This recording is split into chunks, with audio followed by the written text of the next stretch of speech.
So I want to talk to you today a little bit about some of my dissertation work and some of the surprising results we've had coming out of some relatively simple evolution experiments. But first of all, I want to talk a bit about adaptive innovation. So I know that this is a term that's frequently and sometimes inappropriately bandied about in our field, but in order to make this slightly more concrete and keep it a bit expansive, I want to turn your minds towards the complexity and diversity that define our biological world. So one way to view the evolution of complexity and diversity is through the lens of what I'll term as adaptive innovation. So these are novel aspects of phenotypes, such as flowers or feathers or eusociality, that laid the groundwork or the foundation for rapid increases in complexity and diversity. But while we might be able to think of a lot of variations on these prominent innovations, these innovations themselves are seemingly rare. So one reason this might be is that they require qualitative changes that are different from most other sources of variation, and that these sources of variations tend to be disruptive and have lots of negative fitness consequences that tend to outweigh any sort of adaptive benefits. So the simplest way to get around this is via a one-to-one relationship between genotypic levels and phenotypic levels. So in this case, genotypic novelty or genetic novelty breeds phenotypic novelty. So the main mechanism here would be things like gene duplication or genome duplication events that free up genes to gain functions without necessarily disrupting the system as a whole. Many developmental biologists, though, who are interested in gross morphological changes have questioned the importance of gene duplication in creative evolution, tending towards thinking about gene regulatory networks as the main locus of evolutionary change. So the modular structure of these networks allow for larger changes without necessarily disrupting the system as a whole.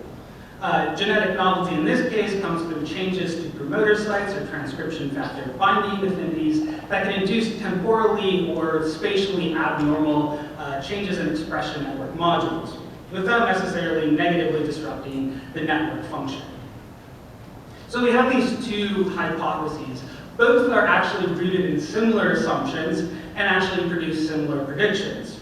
First, disruptive sources of novelty are assumed to be sufficiently constrained by fitness trade-offs that we should see convergence at the gene or network module level if we see adaptive innovations arising more than once.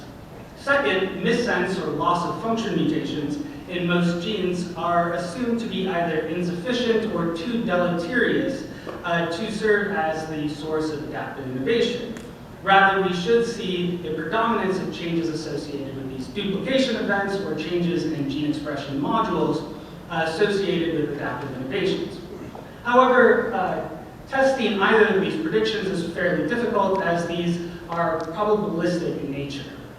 So while we can associate certain genetic changes with adaptive innovations in extant organisms, we can't really get down to cause and consequence.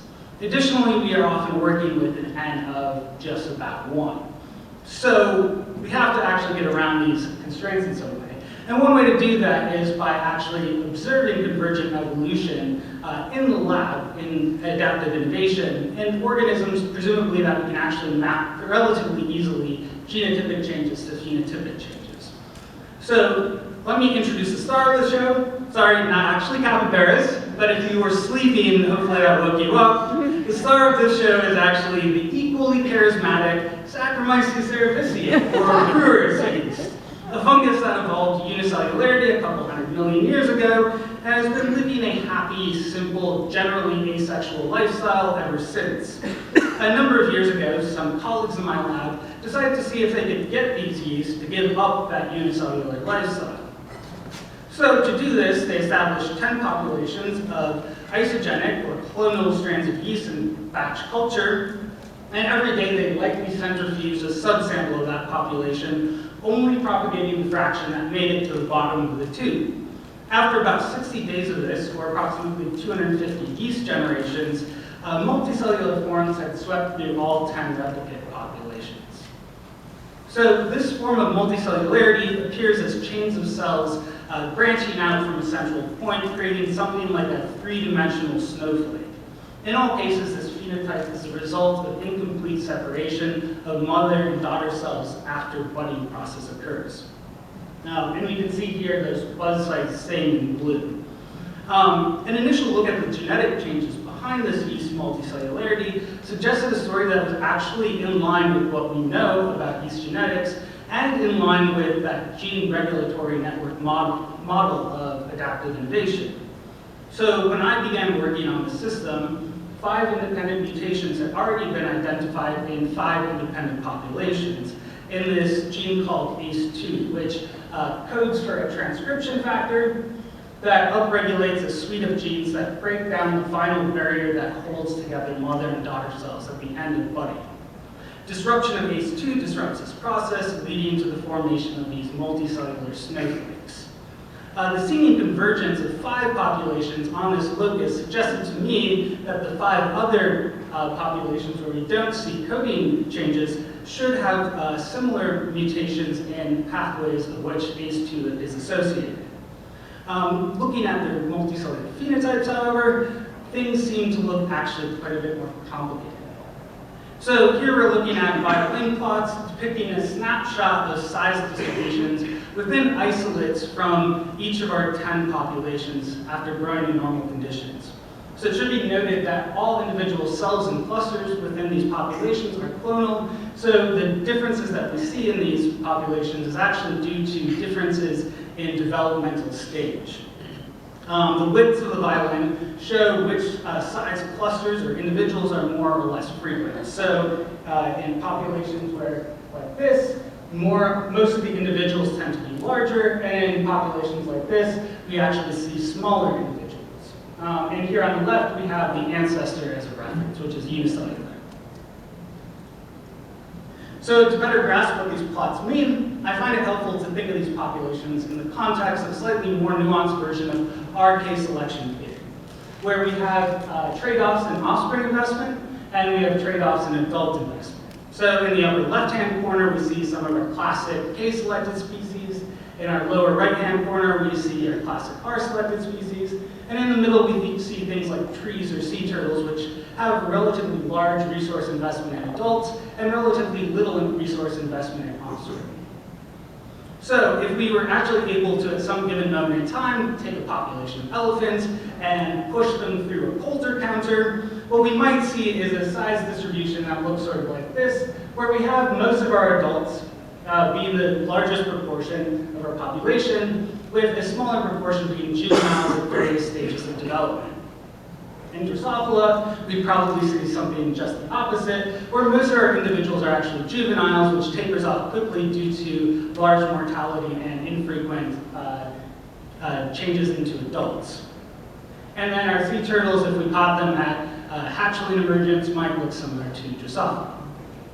So similar to our case-selected species, we would predict that multicellular yeast have to manage the same sort of trade-off. So we can see large, potentially large individuals, which produce proportionally large propagules, or small individuals that produce small propagules, or individuals that postpone reproduction until they get big and then produce small propagules.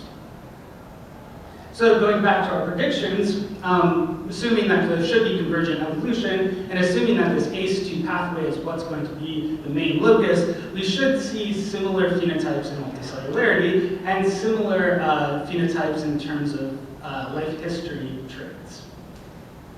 Going back to this figure, what we see is not quite that. So we see some similarities in life history, but we actually see quite a bit of variation, suggesting that there might be other things at play here. So going back to sequence data, I looked at it again, and I found that 2 of those ACE2 mutations were actually erroneous, and there were actually 8 separate mutations, all loss-of-function mutations in 5 different genes that seem to be associated with all manner of controlling cytokinesis and budding, but all seem to work through protein-protein interactions at a localized scale. So in order to confirm that these mutations are actually what are generating our variations in multicellularity, I took each of these genes and generated knockouts in our ancestral background And indeed, what we do see is we can actually recapitulate this variation in multicellular phenotypes. To even further confirm this, we can take the distributions of the sizes of each of those knockout populations, and we can cluster them with the distributions from each of our individual isolates. And what we see is that indeed our knockouts seem to cluster relatively well with our loss of function mutation isolates. What's cool though is we also see a number of isolates doing something totally weird, which suggests that we haven't even yet totally described the mutational possibilities associated with multicellularity, and that there actually still is quite a bit of diversity within our populations. So, summarizing our predictions and results, we can see quite a few unforeseen outcomes of this experiment. Both of our starting hypotheses suggest duplication and gain-of-function mutations in either genes or gene regulatory network modules are the central means of creating innovation, since these avoid negative fitness consequences generally associated with missense or loss of function mutations. However, in our populations, what we actually see is almost entirely all loss of function mutations, and these tend to be, except for that ACE2 gene, seem to be in structural proteins, so proteins that have no role or no known role in gene expression regulation. Going to our second prediction or hypothesis, we should also expect to see some convergence at the mechanistic level. But of course, looking at that crazy map of all those different genes that we see mutations in, there seems to be very little convergence at this molecular level. So in sum, I don't want to just throw out those two different hypotheses that we talked about, but it does seem that they are rather incomplete. So what I'm working here with is the best known, simplest eukaryote potentially on the planet. And the innovation we're talking about, multicellularity, is about the simplest way we can increase complexity in what is already a super simple organism. And yet, none of my expectations based on these models seem to actually be true. So while these models might be helpful in some circumstances, it seems like they could be deceiving us and making us look in wrong directions in certain circumstances. And I think that we should all be warned. All right, so with that, I'd like to thank all of those who helped make this research possible, and I'd like to take any questions, but first, if you are interested in more weird results that can come from experimental evolution, I suggest going to Rodrigo's poster or Josie's talk on Monday. And with that, I'll take questions. Thank you.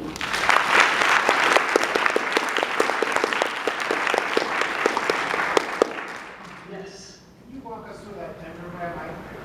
I'm a little bit confused. What's the message? So the message is that if we create the knockouts, we can actually cluster the distributions of the knockouts with the isolates, which we do actually see some of the mutations in. We also do see quite a bit of interpopulation diversity in isolates that we didn't actually sequence, suggesting that some of these other genes might be at play in those isolates. So you're clustering on the violin plots? We're clustering on the distribution of sizes. Actually, we're clustering based on biomass distribution, but yeah. And so each of those colors correspond to an isolate and then its mutation or something? Yeah, so each of these colors is a knockout, a double knockout, and then we can see the double knockouts in our dendrogram associated with each of these different isolates from different populations. So we did 10 isolates from each population to look at diversity of this phenotype. Thanks. Yep. Any other questions?